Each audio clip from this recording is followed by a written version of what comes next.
Hello everybody. Today I am going to tell you the summary of the last poem of class 11 section 2, and the last poem is about the topic name is The Gift in Wartime, written by Tran Mong Tu. Tran Mong Tu.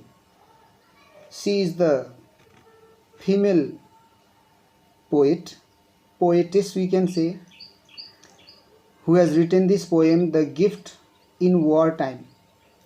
The topic itself shows a little bit, in confused manner that a gift in wartime, what could be the gift at wartime? But this poem is a satire. It's an irony which has been done on the war inviters. War inviters, particularly politicians and the cruel rulers. Because of them only the war happens in any country. So this poem is like a satire on war inviters, and Tran Mong Tu, who is actually a Vietnamese, she was born in Vietnam in 1923, and in this poem she has mentioned the events of Vietnamese war with American and Vietnamese both were involved in the war that started from 1954 and ended in 1975. This war was so devastating that it is supposed to be a shameful experience in the history of the world, because nearly 2 million Vietnamese had died in this war and 57,000 Americans have lost their lives. So this war is supposed to be one of the shameful war in the history of war in the world. In this war, the poetess Tran Mong Tu had lost her husband's life as well.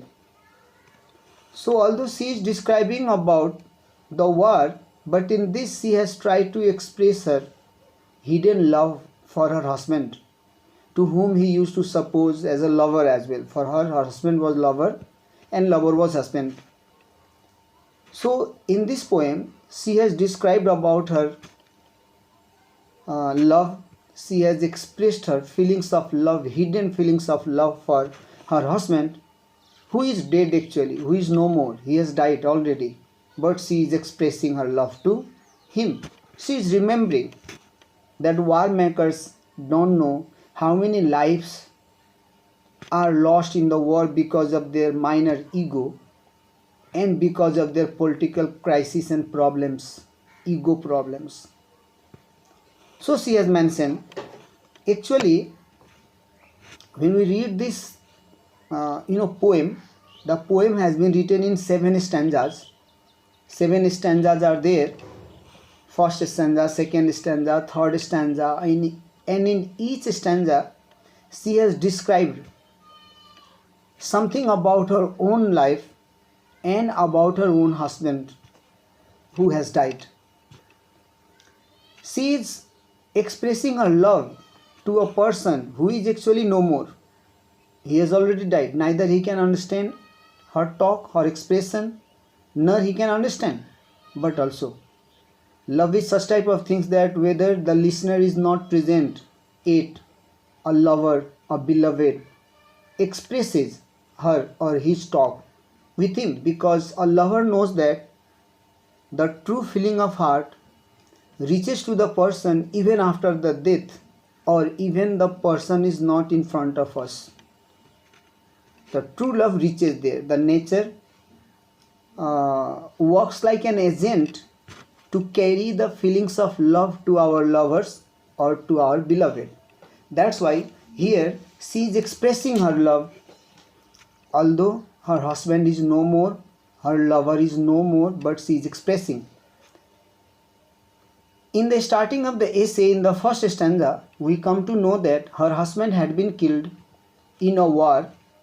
He is no more, and he was buried. He was buried in a grave.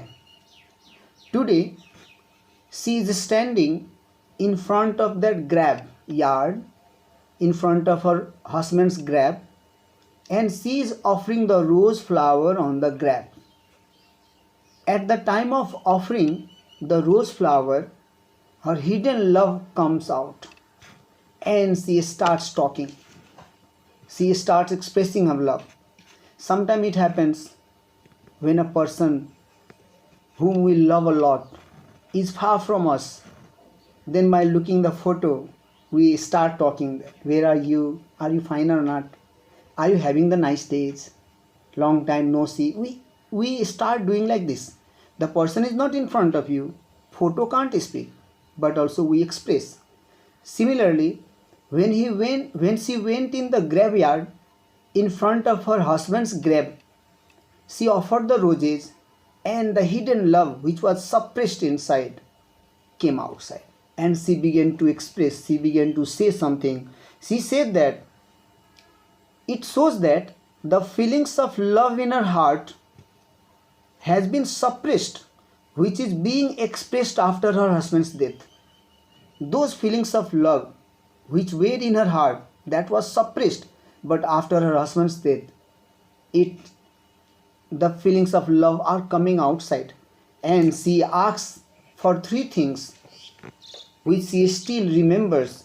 She asks for the medals, she asks for the silver stars, and she asks for the badges. Actually, these three things were the characteristics, and it was given to her husband as a respect for involving himself in a war, because her husband was a soldier and he had died at the time of war only. He had got many medals, he had got the silver stars. We see in the army, in police officer as well, 3 star, 4 stars on the shoulder, 3 star, 4 star, 5 stars. The star shows their adventurous life, their fightings, their success in the war and other things as well. So she remembers the medal, she remembers the wars, and she remembers the badges, a special indication of something, the badges. So three things she remembers of her husband and his adventurous life. In the third stanza, when we read the third stanza of the poem, she seems to be very sad because she suddenly got the news that her husband was dead, that her husband was killed in the war. So she became very sad in the third stanza because she heard about her husband's death. She remembers, and after that she starts remembering the days of her love with him, that the days she had passed with him, the day and night she had passed with him, the lovely attachment between them. She began to remember. She says that with the death of her husband, her youth had also died. Everybody knows that the youth, the feeling of love comes outside when we find the lover or beloved in front of us. When we see our lover in front of us, the feeling of love comes outside.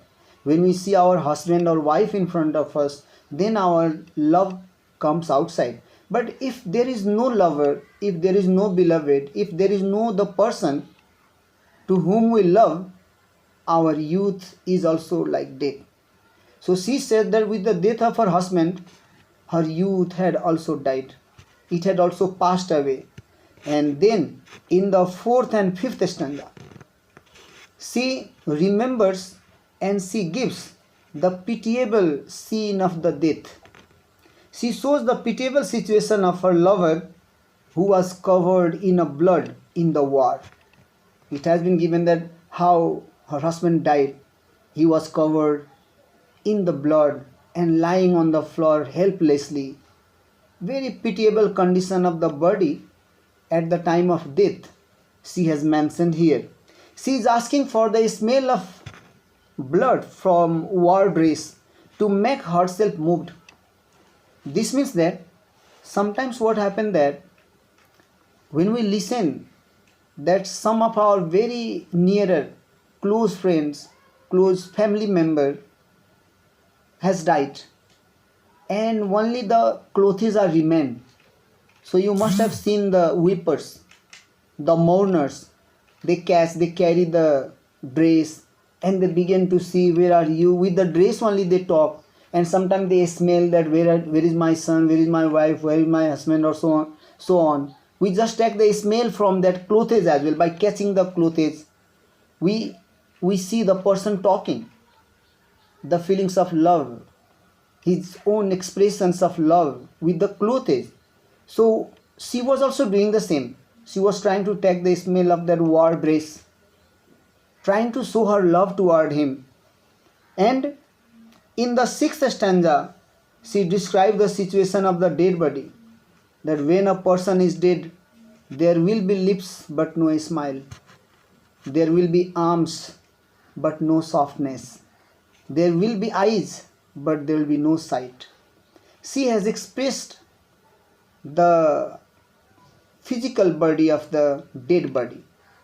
That at the time of death, or if a person has died, there is no expression. He or she becomes motionless. Lips can't show the smile. Arms can't be stretched toward hug somebody. And eyes will be vacant. There will be no dream. She wants to see all these things. She wants to have all these things from her husband. She wants to see the smile on the lips of her husband. She wants to see her husband's hand stretching toward her to hug her, to love her. She wants to see the dream in her husband's eyes, but she can't because the life has gone outside. The only bare body is lying on the earth. She still has wishes to have these things for getting and sharing love with her husband, but he is motionless now. There is no movement. Nothing can be done but only remembrances, memories of the love which we have done with a member who has died.